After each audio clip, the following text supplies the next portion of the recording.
जी हां दोस्तों, उत्तराखंड में जनता के लिए आवाज उठाना अब एक जनप्रतिनिधि को भारी पड़ता दिख रहा है। मूलभूत सुविधा के विरोध में, न मिलने के विरोध में खंबे पर चढ़कर प्रदर्शन करना झबरेड़ा से कांग्रेस के विधायक वीरेंद्र जाति को मुश्किल में डाल सकता है। बिजली विभाग ने इस कार्रवाई को गैर कानूनी करार दिया, थाने में शिकायत दे दी। सवाल यह है कि क्या जनता के लिए किया गया ये काम, उठाया गया ये कदम अब विधायक पर कार्रवाई की वजह बनेगा? पूरी कहानी आगे देखिए। नमस्कार, पहला मैं पंकज रौतेला, आप देख रहे हैं उत्तराखंड न्यूज। दोस्तों, उत्तराखंड में जनता के लिए खंबे पर चढ़ा एक विधायक को भारी पड़ सकता है। कांग्रेस के विधायक वीरेंद्र जाति के इस कदम के बाद विद्युत विभाग ने, बिजली विभाग ने थाने में शिकायत बाकायदा कराई है और कानूनी कार्रवाई के संकेत दे डाले हैं। क्या विधायक इस कार्रवाई पर होगी कार्रवाई? पूरे मामले की पड़ताल मेरे साथ देखिए, खबर को अंत तक जरूर देखिएगा। दोस्तों, बिजली कटौती बहुत बड़ी समस्या है। वो ठंड के वक्त में शहरी इलाकों में जब बच्चे स्कूल जा रहे हों, आपको कार्यालय जाना हो, ऑफिस जाना हो, कामकाज की शुरुआत होनी हो और उस वक्त घंटों बिजली कटे और एक दिन नहीं रोज का ये सिलसिला हो जाए, अब क्या करेंगे? एक जनप्रतिनिधि विधायक को शिकायत मिली तो उसने कदम उठाया। जनप्रतिनिधि का अधिकार भी है, लेकिन जब यही विरोध कानून की सीमाओं को पार कर जाए तो फिर सवाल उठना लाजमी है। झबरेड़ा विधानसभा से कांग्रेस के विधायक वीरेंद्र जाति का एक ऐसा ही कदम अब उनके लिए मुश्किलें खड़ी कर रहा है। सरकारी आवास की बिजली काटे जाने के मामले में बिजली विभाग ने विधायक के खिलाफ थाने में तहरीर दी, कानूनी कार्रवाई की मांग की। इस पूरे घटनाक्रम के बाद प्रशासनिक और सामाजिक गलियारे में एक अलग तरह की हलचल है। दरअसल दगड़ियों, मामला उस वक्त तूल पकड़ा जब सुबह सुबह इलाके में अघोषित बिजली कटौती से नाराज विधायक साहब अपने समर्थकों के साथ सीधे बिजली विभाग के अधिकारियों के सरकारी आवास पर पहुंच गए। आरोप ये, विधायक और उनके समर्थकों ने बिना किसी पूर्व अनुमति के, तकनीकी जानकारी के और सुरक्षा इंतजामों के बिजली के खंभों पर चढ़कर आपूर्ति को काट दिया, बिजली सप्लाई बंद कर दी अधिकारियों की। उसमें बड़े बड़े अधिकारी थे। इस दौरान न तो शटडाउन लिया गया और न ही विभागीय कर्मचारियों को सूचना दी गई, जिससे कई अधिकारियों के आवास अचानक से अंधेरे में डूब गए, बिजली चली गई और इस घटना की सूचना मिलते ही बिजली विभाग में हड़कंप भी मचा।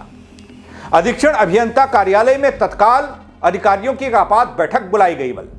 जो बैठक कभी बिजली कटौती को लेकर नहीं हुई, यहां अधिकारियों की बिजली कटी, विधायक ने काटी, खुद खंबे पर चढ़े, प्लास लिया तो अधिकारियों ने बैठक बुला ली, जिसमें इस पूरे कांड को लेकर, इस पूरे कृत्य को लेकर न केवल नियमों का उल्लंघन बल्कि जानलेवा लापरवाही से करार दिया गया। अधिकारियों का कहना यह कि बिना शटडाउन के लाइन काटना किसी बड़े हादसे को न्योता दे सकता था। जाहिर सी बात है, दे सकता था, जिसमें जान माल का भारी नुकसान हो सकता था। बैठक के बाद उपखंड अधिकारी द्वारा सिविल लाइन कोतवाली पहुंचकर लिखित शिकायत दी विधायक के खिलाफ। तहरीर में साफ यह कहा गया कि विभागीय अधिकारियों के सरकारी आवासों की बिजली लाइन जानबूझकर और गैर कानूनी तरीके से काट दी गई, जिससे न केवल सरकारी कार्यों में बाधा पैदा हुई जबकि सार्वजनिक सुरक्षा भी खतरे में पड़ गई। अब विभाग का यह भी कहना कि यह काम सरकारी कामकाज में सीधा दखलंदाजी है, जिसे किसी भी सूरत में बर्दाश्त नहीं किया जा सकता। माननीय विधायक जी द्वारा प्रातःकाल में ऐसा किया गया, संयोजन विच्छेदन किया गया, जो कि नियम विरुद्ध था। उनके द्वारा यह कहना कि जनता में जो समस्या उत्पन्न हो रही, जनता को रोस्टिंग की वजह से एहसास दिलाने के लिए किया गया। 2-3 जगह हमने फेसबुक में ये देखा उनका, ये उचित नहीं था। हमें एहसास रहता है जनता की तकलीफों का, क्योंकि हम भी इस काम को देखते हैं। हम भी जनता की पार्ट है, जनता से अलग नहीं है। हम भी जहाँ रहते हैं वहाँ लोगों की लाइन है, उसी लाइन से हम भी इस्तेमाल करते हैं। इस तरह से किसी चीज़ को एहसास जताने का तरीका बिल्कुल उचित नहीं था। माननीय विधायक जी आए और उन्होंने लाइट काटा। लाइट काटते वक्त वीडियो में देखेंगे आप, स्पार्किंग हो रही है। स्पार्किंग की वजह से फेज और न्यूट्रल टच हुआ, जिसकी वजह से अंदर वायरिंग भी डैमेज हुई। हो सकता था कोई बड़ा हादसा होता। माननीय विधायक जी को भी के लिए भी सुरक्षित नहीं था और घर के लोगों के लिए भी सुरक्षित नहीं था।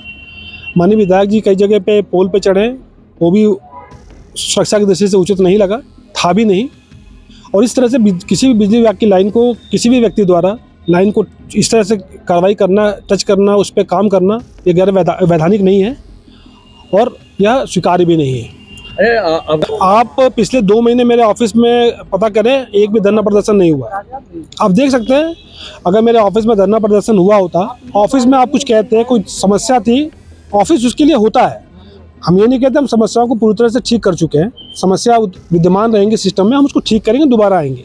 हमारी सोच, हमारी नीयत उसको ठीक करने की रहती है। किंतु इस तरह से किसी के घर पे जाके सुबह 8 बजे लाइट काटना, और जो कि अथराइज भी ना हो और जो कि गलत भी ना हो। दोस्तों, इस मामले पर शहरी क्षेत्र के अधिशासी अभियंता अनिल कुमार मिश्रा ने कहा, बिजली व्यवस्था एक संवेदनशील मसला है और इसमें किसी भी तरह की छेड़छाड़ गंभीर परिणाम ला सकती है।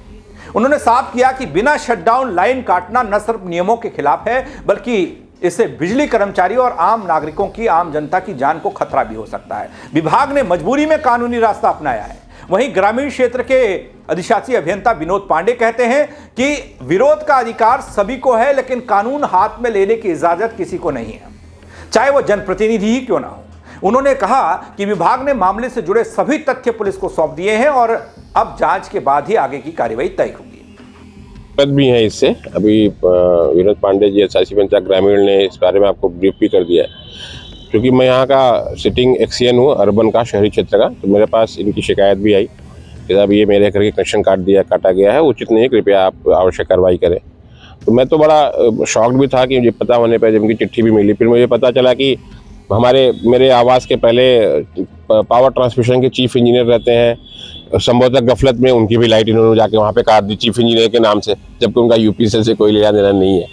तो ये उचित कार्रवाई नहीं है। मैंने तुरंत पहले भी कहा कि आप इस तरीके की जो ये प्रक्रियाएं हैं ना, ये एक स्वस्थ मानसिकता को नहीं दर्शाती हैं, ये एक स्वस्थ संदेश नहीं देती हैं।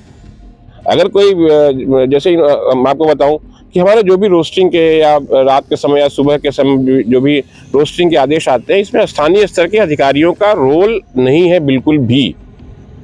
ये केवल सेंट्रल से या हेडक्वार्टर से जो डिमांड दिखती है उस समय, कितनी पावर अवेलेबिलिटी है और कितनी डिमांड है, उस गैप को देखते हुए भी मजबूरी में कटौती करनी पड़ जाती है।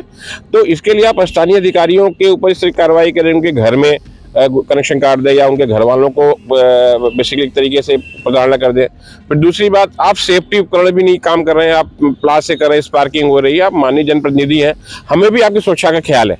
दोस्तों, फिलहाल पुलिस ने तहरीर के आधार पर जांच शुरू कर दी है और घटनास्थल से जुड़े तथ्यों, वीडियो फुटेज और गवाह के बयान भी जुटाए जा रहे हैं। सवाल यह भी है कि क्या एक विधायक द्वारा इस तरह का कदम उठाना उचित था? क्या इस मामले में उनके खिलाफ सख्त कार्रवाई होगी? एक तरफ जहां कांग्रेस विधायक इसे जनता के हित में उठाया गया कदम बता रहे हैं, वहीं दूसरी ओर प्रशासन और विद्युत विभाग इसे कानून व्यवस्था और सुरक्षा से खिलवाड़ बता रहा है। अब इसकी क्या अगली परत होगी, वो वक्त बताएगा। सबकी निगाहें पुलिस जांच और प्रशासन के अगले कदम पर टिकी हैं और यह देखना भी अहम होगा कि क्या यह मामला केवल राजनीतिक बयानबाजी तक सीमित रहेगा या फिर वास्तव में कानून अपना रास्ता तय करेगा। यानी कि विधायक पर कार्रवाई होगी या फिर बिजली आपूर्ति जो बार बार ठप की जा रही थी, बिजली कटौती हो रही थी, वो कटौती अब नहीं होगी, क्योंकि लोग बहुत परेशान थे।